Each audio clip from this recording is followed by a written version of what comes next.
एका ठिकाणी एका परिसरामध्ये राहणारी एक तरुणी होती आणि त्या तरुणीला एका तरुणासोबत प्रेम झालं होतं. सुरुवातीला ओळख झाली, ओळखीचं रूपांतर मैत्रीमध्ये, मैत्रीचं रूपांतर प्रेमामध्ये झालं. मग या दोघा जणांचं भेटणं, गाठणं, एकमेकांना बोलणं हे मोठ्या प्रमाणात सुरू झालं. पण मात्र आता कसं आहे, पहिल्यासारखं प्रेम राहिलेलं नाही. आता का प्रेम झालं, की प्रेम करणारा प्रेयसी आणि प्रियकर हे दोघं जण एकमेकांना भेटत आहेत आणि लग्नाआधीच सगळं काही मनमोकळेपणानं करत आहेत. त्याच पद्धतीनं या तरुणीला सुद्धा त्या तरुणानं लग्नाचं आश्वासन दिलं होतं. वेगवेगळ्या ठिकाणी नेलं होतं आणि लग्नाआधीच त्या तरुणीसोबत सगळं काही मनमोकळेपणानं केलं होतं. मग हे सगळं बऱ्याच दिवस त्या ठिकाणी घडल्यानंतर असे दोघं जण एकमेकांच्या संपर्कात राहिल्यानंतर ती जी तरुणी आहे त्या तरुणीनं तिच्या तरुणीच्या घरच्यांनी या तरुणीचं लग्न लावून द्यायचं ठरवलं. आता तिचं त्या पोरावर प्रेम होतं, पण मात्र घरच्यांनी ते मान्य केलं नाही. त्या पोरीचं तिचं लग्न दुसरीकडं लावून द्यायचं ठरवलं. आता तरुणीचं लग्न लावून द्यायचं ठरवलं. तिनं सुद्धा घरच्यांचं ऐकलं आणि त्या पोरीचं त्या ठिकाणी लग्न सुद्धा पार पडलं. इकडं तो तरुण बेजार झाला होता. त्याला त्या तरुणीसोबत लग्न करायचं होतं, पण तिचं त्याच्यासोबत लग्न होऊ शकलं नाही. म्हणून तो सुद्धा त्या ठिकाणी परेशान झाला होता. पण मात्र बरेच दिवस झाल्यानंतर त्या तरुणाला वाटलं, की लग्न झालं तरी ती त्याला भेटायला येईल आणि पहिल्यासारखंच तिच्यासोबत सगळं काही करेल. म्हणून सुद्धा तो शांत बसला होता. जास्त काही करत नव्हता. पण मात्र बघता बघता काही दिवस निघून गेल्यानंतर जेव्हा त्या तरुणीचं लग्न झालेलं होतं आणि या तरुणानं त्या तरुणीला भेटायला बोलवलं होतं आणि एक दिवस तिच्यासोबत नको ते कृत्य करण्याचं प्रकरण केलं होतं. तेव्हा मात्र घडलं होतं आणि दडलं होतं. एक धक्कादायक प्रकरण, धक्कादायक घटना. नेमकं काय आहे संपूर्ण प्रकरण? कुठं घडली आहे घटना? हे आपलं अगदी सविस्तरपणे बघायचंय. पण जर तुम्ही अजूनही आपलं चॅनल सबस्क्राईब केलं नसेल तर लगेचच करून घ्या आणि बाजूला असणाऱ्या बेल नोटिफिकेशनला सुद्धा ऑन करायला विसरू नका.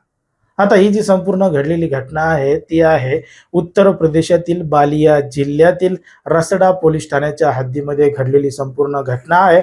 तारीख आहे 10 मार्च 2026 ची. 10 मार्च 2026ला या पोलीस ठाण्याच्या हद्दीमध्ये एका तरुणाचा मृतदेह असल्याची माहिती पोलिसांना मिळाली होती आणि पोलिसांनी त्या ठिकाणी जाऊन तपास आणि पंचनामा केला होता. प्रत्यक्षदर्शी ते मृतदेह कोणाचा आहे, काय आहे ह्याची ओळख पटत नव्हती. कारण की तो चेहरा आहे तो जळालेल्या अवस्थेमध्ये होता. त्यामुळं चेहरा कोणाचा आहे, काय आहे ओळख पटत नव्हती. अखेर पोलिसांनी बरेच प्रयत्न केल्यानंतर त्या मृतदेहाची ओळख पटवली आणि ओळख पटवल्यानंतर समजलं की हा तरुणाचं नाव पंकज आहे आणि तो जवळचेच एका परिसरामध्ये राहतोय. जेव्हा पोलिसांनी त्याची ओळख काढली, जेव्हा सगळा काही डाटा तपासला तेव्हा समजलं की या तरुणाचे एका तरुणीसोबत काही दिवसांपूर्वी प्रेम संबंध होते. त्याचं आणि तिचं मागच्या काही काळामध्ये मोठ्या प्रमाणात बोलणं झालं होतं आणि ज्याच्यासोबत बोलणं झालं होतं त्या दोघांचं लोकेशन एकाच ठिकाणी सापडलं होतं. मग त्याच तपासाच्या आधारे पोलिसांनी त्या तरुणीला ताब्यात घेतलं. तिच्याकडे चौकशी केली तेव्हा समजलं की त्या तरुणीचे आणि या तरुणाचे दोघा जणांचे काही वर्षांपासून प्रेम संबंध होते. दोघं जण एकमेकांवर प्रेम करत होते आणि याच प्रेमामध्ये दोघं जण अनेक वेळा एकमेकांसोबत लॉजवर सुद्धा गेले होते. वेगवेगळ्या ठिकाणी जाऊन त्यांनी सगळं काही केलेलं होतं. मग याच दरम्यान त्या तरुणानं त्या तरुणीचे नको तसे व्हिडिओ, नको तसे फोटो सुद्धा काढले होते आणि त्याच फोटोची आणि व्हिडिओची धमकी देऊन त्या तरुणीचं लग्न झालं तरी तो तरुण तिला धमकी देत होता. मला भेटायला ये, माझ्यासोबत पहिल्यासारखं कर, नाहीतर तुझे व्हिडिओ, फोटो व्हायरल करील, तुझ्या सासरकडच्यांना दाखवेल, अशी थेट धमकी तो तरुण त्या तरुणीला देत होता, जिचं लग्न झालेलं होतं. मग या संपूर्ण प्रकरणाला ती तरुणी मोठ्या प्रमाणात वैतागलेली होती. काय करावं, काय नाही तिला समजत नव्हतं. म्हणून तिनं अन्य एका साथीदाराची मदत घेतली आणि 7 मार्च 2026ला त्या प्रियकराला तिनं भेटायला बोलवलं. भेटायला बोलवल्यानंतर गोड गोड बोलून तिला जंगली परिसरामध्ये नेलं आणि त्या ठिकाणी तिनं आणि तिच्या साथीदारांना दोघा जणांनी त्या तरुणावर वार केले. गळा आवळून त्याला ठार केलं. ठार केल्यानंतर त्याचा मृतदेह जाळण्यासाठी त्याच्या तोंडावर ॲसिड टाकलं, चेहरा विद्रूप केला, जेणेकरून त्याचा कोण आहे, काय आहे ओळखू येणार नाही. पण मात्र अखेर पोलिसांनी तपास लावल्यानंतर त्या तरुणाची मृतदेहाची ओळख पटवल्यानंतर त्या तरुणीला ताब्यात घेतला आहे, तिच्या साथीदाराला ताब्यात घेतलं आहे आणि त्यांच्यावर आता रीतसर कायदेशीर कारवाई सुरू आहे.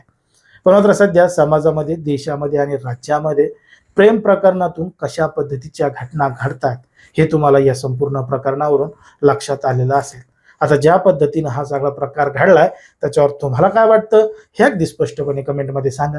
कारण की कोणाच्याही भावना दुखवणं, कोणाचंही मन दुखवणं हा आपला उद्देश नाही. समाजामध्ये जे घडतंय, मीडियामध्ये जे दिसतंय तेच सांगायचं काम आपण या ठिकाणी करत असतो. लोकांना सावध आणि सतर्क राहण्याचं सुद्धा आवाहन करत असतो.